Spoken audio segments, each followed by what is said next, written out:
ください。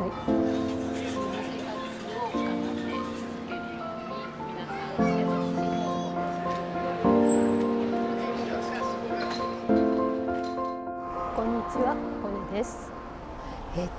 今回はいつもと違っ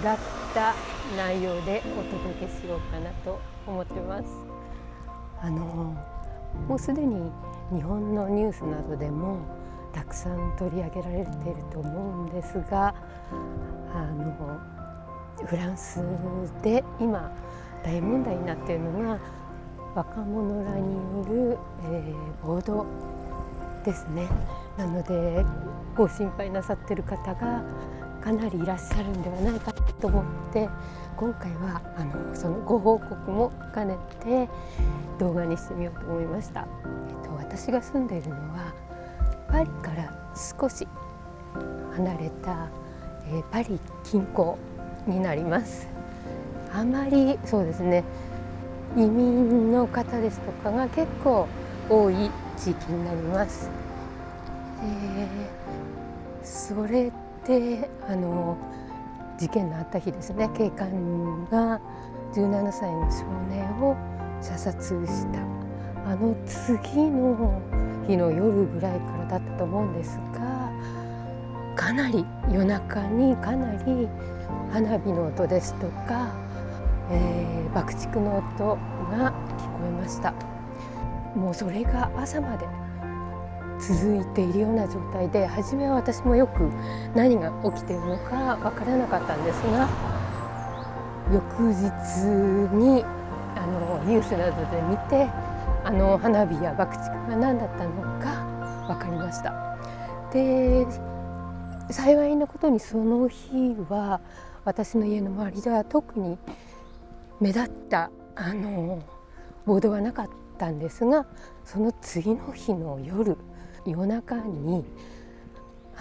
すぐそばで花火が鳴る音ですとか爆竹の鳴っている音、そして男性女性入り混じった興奮した声が朝まで聞こえていて、これは何かあるなとは思っていたんですが、翌日、いつものスーパーに行ってみたらちょっと被害があったので営業することができませんという張り紙があって、そしてその向かい側の道路には焼け焦げた車がありました。特に私自身には被害は何もなかったので大丈夫です。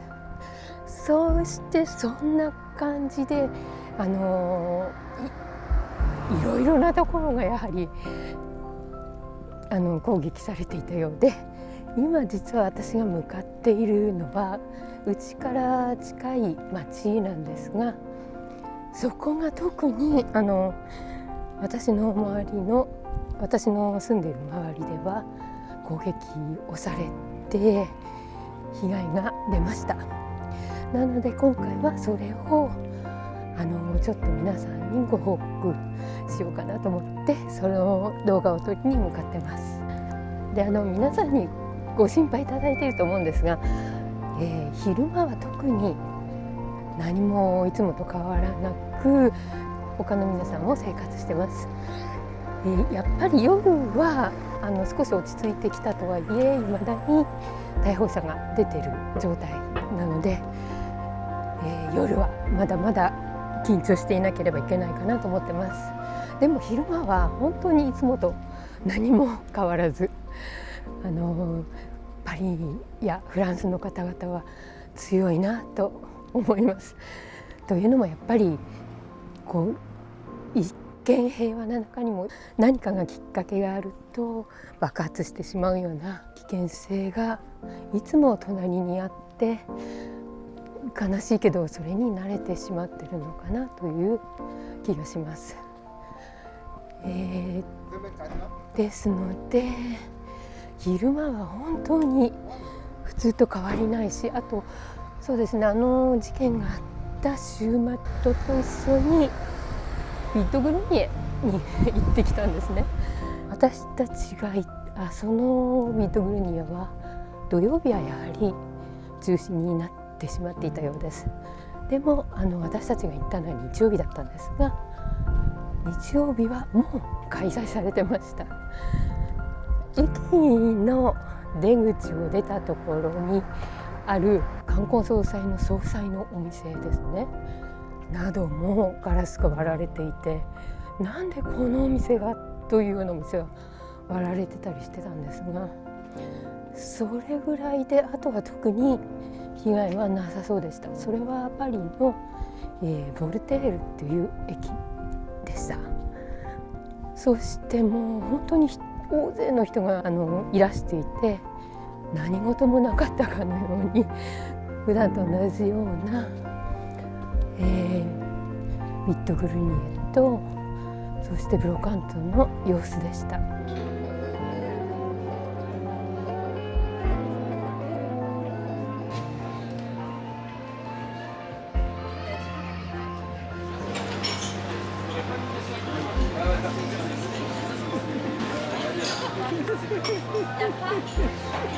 本当に普通の生活で、周りも昼間は何も問題がなく、普通に生活しています。でニュースだとその場面だけセンセーショナルに取り上げたりするので、ご心配なさっている方がいらっしゃるかなと思いました。なのでこんな感じなので大丈夫です。ご心配なさらないでください。で今私が向かっているのがうちから近い町の一つなんですが、そこは私が住んでいる町とは違って結構被害が出ています。でその町のそばにはちょっとあまり裕福ではない層の住宅があったりしているので、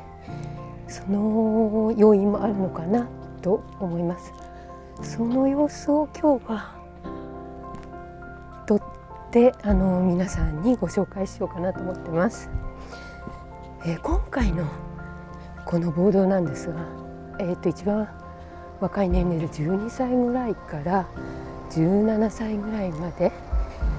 の本当に少年ですよねが多く加担しているのだそうです。もう逮捕されてもすぐに釈放されるというのもあって、本当に警察に対しての恐れがないようですよね。そしてその背景はきっとなんでしょう、その年齢だったら普通これから自分の将来に対して希望で溢れてるはずの年齢なので、人たちがこういった暴動に走る社会、一体どれだけ希望がないんだろうと思いました。その背景には多分、人種差別や社会的格差がもう根深くあって絶望しているのかもしれないなと私は思いました。本当に日本とは違ったそういった背景があるのでなかなか理解しにくいんですが、この機会にそういうフランスの一面も見ていただこうかなと思ってます。ごめんなさい、すごく息切れがしていて、ここすごく上り坂なんですね。やっと登りきったという感じで今その町に近づきつつあるんですが、今回夫はこの撮影にはあまり協力的ではありませんでした。というのもやはり短い時間内で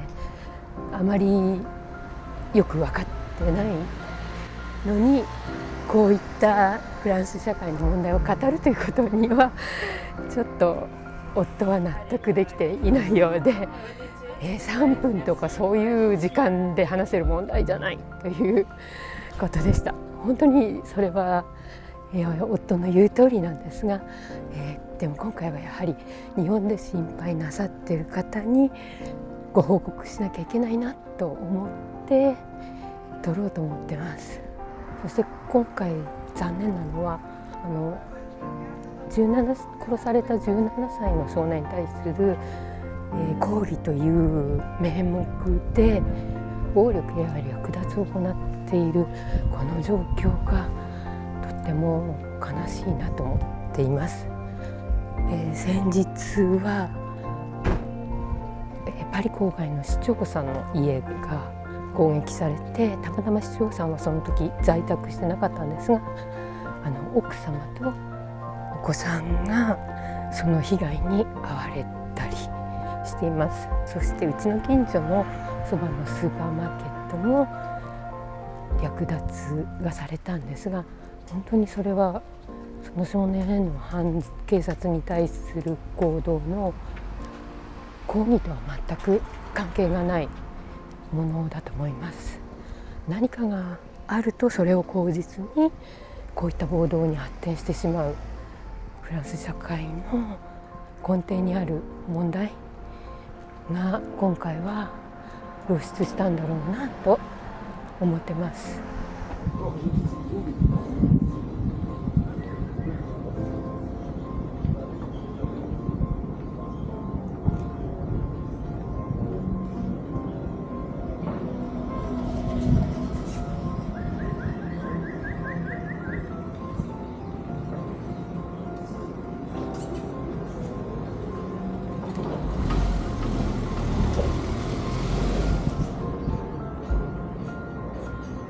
結構割られていて、これでもカフェの周り、カフェの外側のガラスは全部割れてますね。それでも頑張ってもう皆さん日常生活に戻りつつありま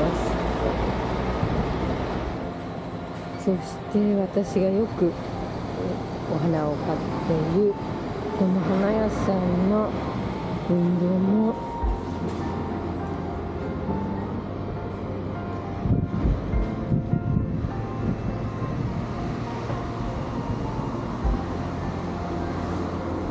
この簡易の板をはめ込んでいる部分、これ全部割られてしまった窓ガラスですね。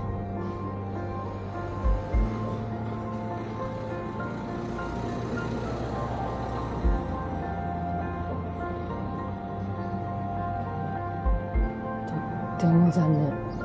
どうして花屋さんを攻撃しなきゃいけないんでしょうね。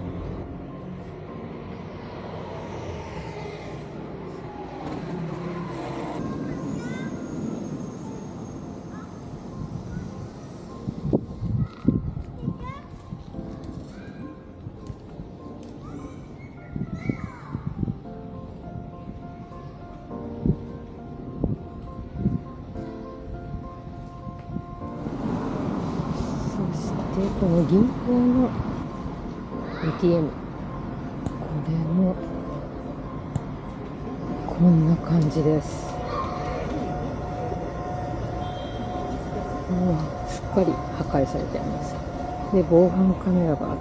たところも壊されてます。そして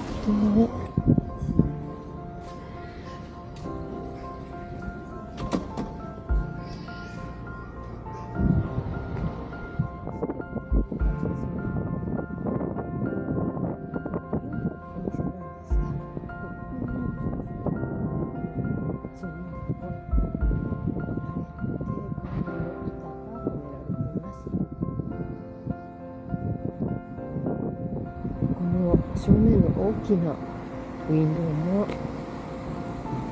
られていますね。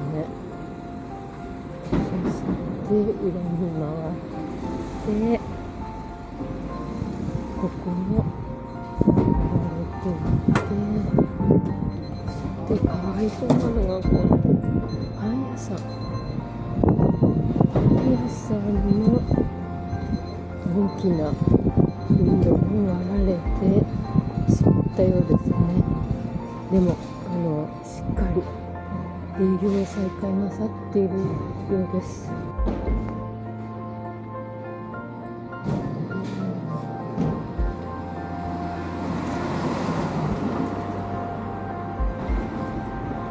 入り口はあちら、開いているよと表示があります。よかった。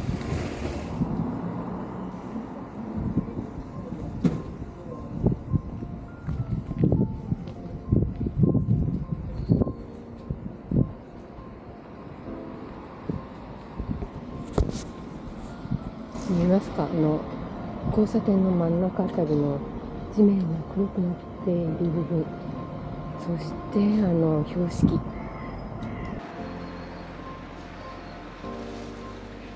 あそこで多分車が燃やされたんではないかと思います。あちらの横断歩道の上にも黒い跡が残っていますね。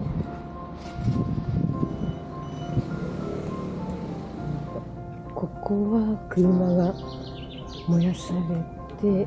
たところです。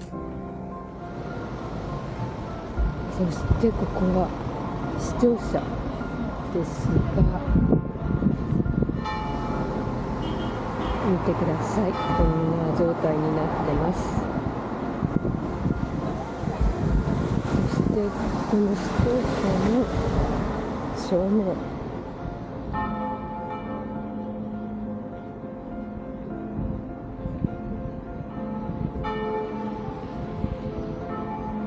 の入り口ですね。視聴者の入り口の大きなガラスのドアも全部破壊されてしまったようです。これがすぐに一度ここに来てみたんですが、その時にはこの入り口を使わないで裏口を使って結婚式が行われていました。本当にパリの人たちはたくましいなと思いました。これは工事の方の簡易宿舎、ここも燃やされてますね。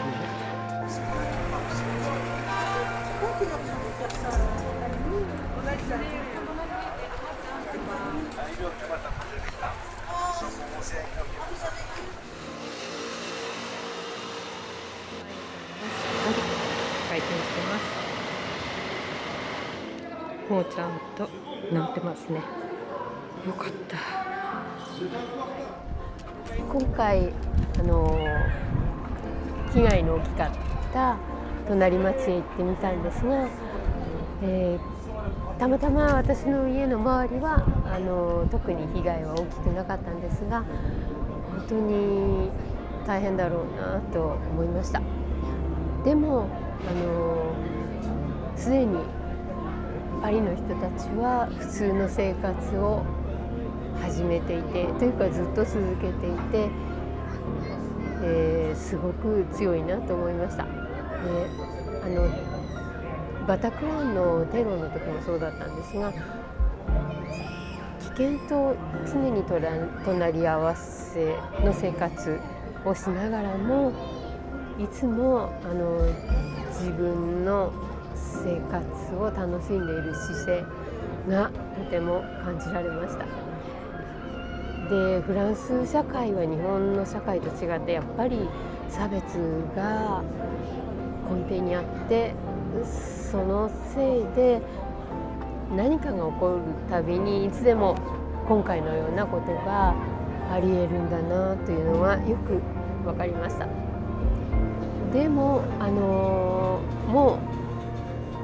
普通の生活を頑張って続けるように皆さんしてますし、私ももう夜中に花火や爆竹の音が聞こえることもなくなって安心してます。昼間は本当に何も問題がなくて、この間も夫と一緒にブロカントに行ったりしてますし、普通の生活と変わりありません。ただ夜はまだやっぱりバスが9時で止まったりトラムが9時で止まってしまったりしますので、まだ少し緊張っていうのはありますけれど、パリの人たちに見習って普通に生活を続けて生活を楽しんでいきたいなと思ってます。